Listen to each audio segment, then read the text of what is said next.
So, you know, and the kind of things we're doing are, I think, very, very simple and basic. They're not, you know, what I mentioned, for example, about Treasury, just making sure that payments that go out, taxpayer money that goes out, is categorized correctly, that the payment is explained, that organizations on the do not pay list, which takes a lot to get there, that actually are not paid, which currently they are paid.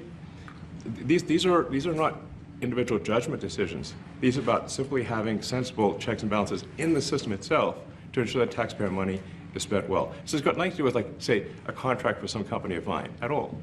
But if there is a conflict of interest when it comes to you yourself, for instance, you've received billions of dollars in federal contracts when it comes to the Pentagon, for instance, which the president, I know, has directed you to look into. Yeah. Are you policing yourself in that? Is there any sort of accountability check and balance in place that would provide any transparency for the American people? Well, all of our actions are fully public.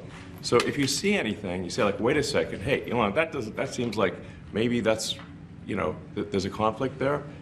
It's not like people are going to be shy about saying that. They'll say it immediately, you know? Including you yourself. Yes. But transparency is what builds trust, not simply somebody asserting trust. So not somebody saying they're trustworthy, but transparency, so you can see everything that's going on. And then you can see, am I doing something that benefits one of my companies or not? It's totally obvious.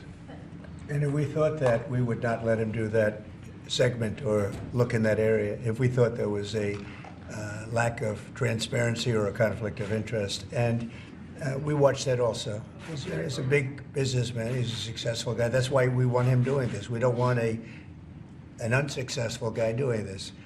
Now, one thing also that Elon hasn't really mentioned are the groups of people that are getting some of these payments. They're ridiculous. And we're talking about billions of dollars that we've already found.